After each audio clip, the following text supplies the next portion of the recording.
The story we read this morning from the book of Exodus is not just a story about something that happened a long, long time ago in a world very different from our own.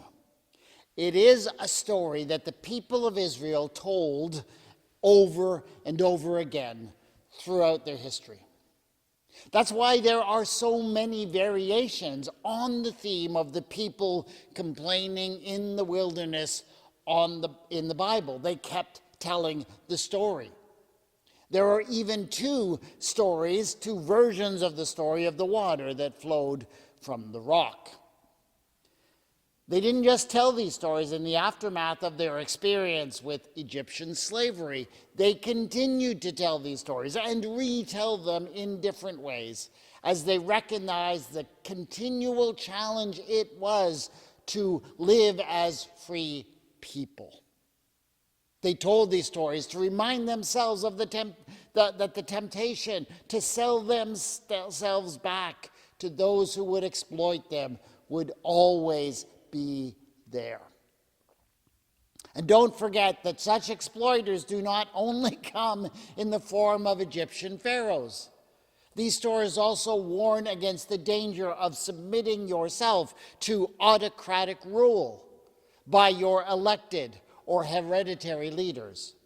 They are warnings about religious and spiritual leaders who seek to control every aspect of the lives of their flock.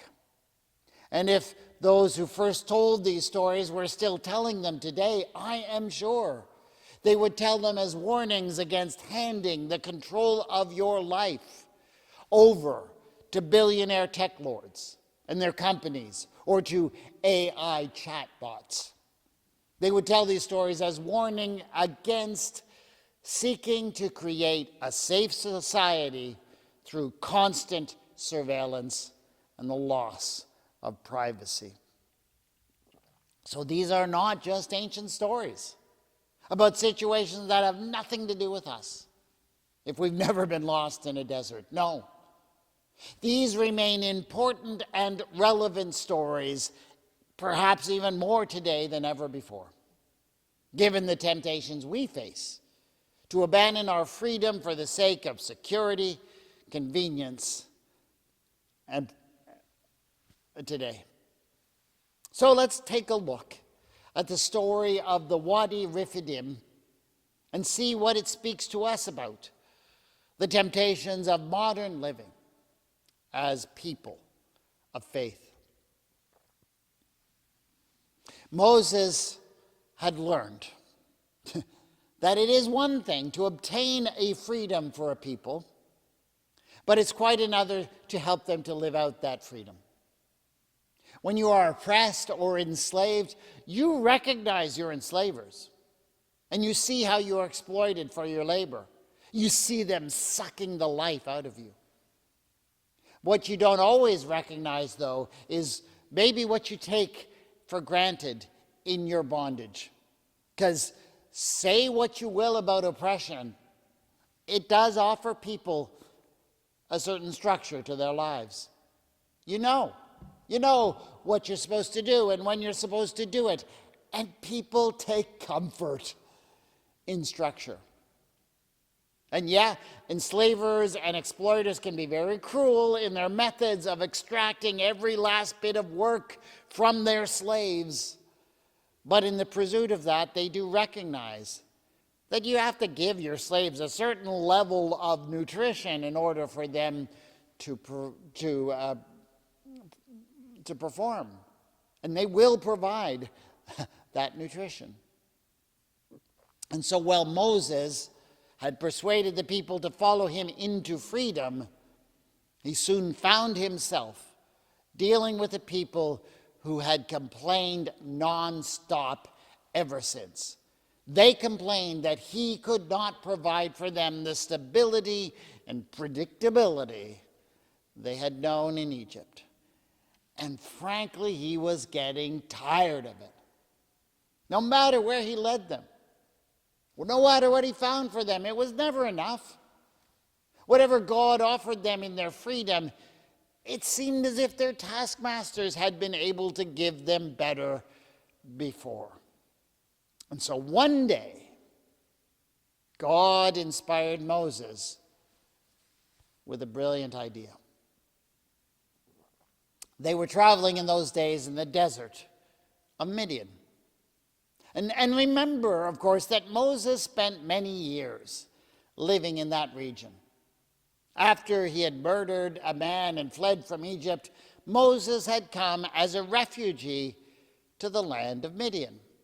And there had been taken in by the local priest, a man named Reuel in some of the stories, and Jethro in others. And Jethro had given to Moses one of his prized daughters, Zipporah. He had also put Moses in charge of his sheep. And as chief shepherd of the priest of Midian, Moses ranged far and wide throughout the wilderness during those years. And in those years, he saw many wonders and had fantastic spiritual experiences in those desolate places. Why, once he had even seen a bush that burned and yet was not consumed in the fire. But that's another story for another day. The chief job of shepherds, of course, is to find water and pasturage for their flocks, and that is not easy in such a place. There's little rain for much of the year, and a shepherd has to know the location of every well, every spring, and he needs to learn their secrets. And so Moses had sought out such specialized knowledge from his father-in-law and from others who had lived in that land for generations. And that was how he came to know about the spring at the Wadi Rephidim. The elder who led Moses there watched him with amusement as Moses tried to make sense of the strange landscape. It was clearly a wadi, which is a word for a riverbed that is sometimes full of water, but often not. The land within the wadi was green enough. There was plenty of fodder in and among the rocks. The flock bleated gratefully and set itself to grazing. But what puzzled Moses was that there was no water source to explain the existence of this wadi. How was he supposed to water his sheep? He surveyed all around him, and all he could see was the ground was littered with rocks of various sizes. As Moses looked at all of this with bewilderment, the elder just laughed and led him to one particular rock. It didn't look all that different from the others. But the elder pointed to this one and told Moses that he had to remember which one it was and memorize the shape of it. And then the man took his shepherd's staff and he raised it up high above his head before striking the rock with a mighty blow. And then, to Moses' wonder and amazement, the staff did not bounce off the rock. In fact, it broke it apart. And as the pieces of rock fell away, water began to flow freely. The sheep rushed forward and began to drink greedily. What was the explanation of this wonder? It is simply this: water that flows from a spring can sometimes be very rich in calcium and magnesium and other minerals. This is especially true if it flows through chalk or limestone. And when the water flows in just the right way, the deposits of this mineral can build up around the springhead. They can build up to the point where the water begins to slow down and then eventually even stop altogether. And when this happens, some ignorant passerby, seeing the rock, can assume there is no water. But Those who have lived in those lands for generations and have received the knowledge passed down to them, just as the knowledge was now being passed down to Moses, know what to do. As Moses traveled with the rest of children of Israel, who had wanted to be freed but did not now understand the cost of living free, he felt his frustration grow and grow. And one night, after he'd spent an endless day listening to their complaints, Moses came up with a brilliant idea. It was so brilliant, in fact, that he was sure that it was inspired. They were now within about a day's journey of the Wadi Rephidim. And Moses felt certain that he knew that God was telling him what the next stop on their journey needed to be. As they arrived at the Wadi, Moses heard the people start grumbling immediately. What is this? This is supposed to be an oasis. There's no water.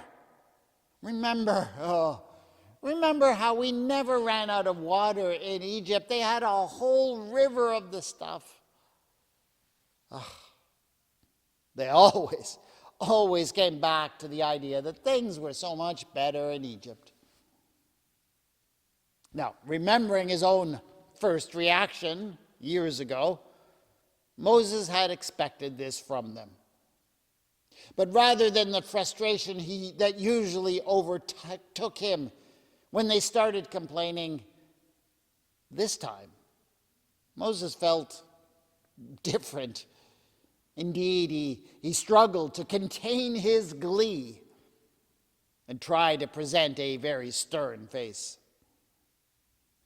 He let them go at it for a while, allowing their resentment to grow as the whiners and grumblers wound each other up. But once the chorus of discontent had reached a fever pitch, Moses decided the time had come for the object lesson. All right, I get it, he cried. Let the elders come with me, and I will show you what God thinks of your grumbling. Moses had resolved to make a show of it. Really, no more words were necessary. He just had to make sure that the elders had a good view as he made his way unerringly to the one rock where he knew he needed to stand. And you can bet that he raised that staff up high before he delivered a blow to just the right spot. As the water began to gush out, he grinned uncontrollably as he listened to their shouts of amazement. You know, we treat the stories of the people complaining and in the wilderness as these straightforward miracle tales. God's provision for the wandering nation of Israel during those years is thought of as a series of wonders that happened once under extraordinary circumstances, never to be repeated again. And that effectively turns these stories into tales that actually have little to do with us, who, as we go through our ordinary lives, do not expect to have such wonders performed on our behalf. But here's the thing, the desert stories have these elements that are, in fact, a natural part of desert life in that world. There is a substance made out of secretions from the tamarisk trees that is white and flaky and that can be eaten by the nomads. Sounds an awful lot like manna, doesn't it? And those stories about how the Israelite camps were filled with quail that they were able to gather and eat until they were exhausted, well, believe it or not, that actually happens in the Sinai desert. Flocks of migrating quail are so exhausted from their flights that when they pause, the nomads can gather them up at will. And yeah, there are rocks from which streams of water can flow, at least if you find the right rock and hit it in the right way. And when you learn all of that, you realize that sure, these are stories of God's provision for God's people, but that provision has as much to do with the natural as it does with the supernatural. And so I suspect that the point of these stories is not just to demonstrate how awesome and powerful God had been in the past. These stories are there to teach us about relying on God today. And with all of that in mind, what was Moses trying to teach the people of Israel by letting them worry and complain before putting on such a dramatic display at the rock? I believe he was trying to teach them the dangers of putting their trust in the powerful oppressors of this world to provide for their needs. Because, of course, that's the argument that the powerful and the wealthy make all the time. They tell us that we need them, that they are the only ones who can give us what we need. Only they can create employment. Only they can keep us safe. We must rely on them to create our communication networks and our public forums, to put the information at our fingertips. And, they say, we can have all of that for the low, low price of giving up our privacy and allowing them to set the agenda of our economy and our political system so that they can get richer and maintain their power. Oh, they beckon us with the promise of Egypt, the promise of safety and security at the cost of our freedom. And what does the demonstration with the staff and the rock say to that? Well, I believe that Moses is reminding us that God has placed depths of resources all around us, cool streams of running water just below the surface. And we don't need the tyrants of Egypt to release those resources for us. We don't. Or we may need to reconnect with the traditions of our ancestors to find those resources. We may need them to remind us how they can be released. We need to find the strength that is in the community of the free to release those resources, but those resources are there. The resources of this world do not belong to the mighty pharaohs of Egypt. They belong to God. And God gives them to the free people of the earth. That is the message that Moses was communicating loud and clear with the crash of a staff against a rock. God, who gives us freedom, who maintains us in our freedoms. All thanks be to thee. Amen.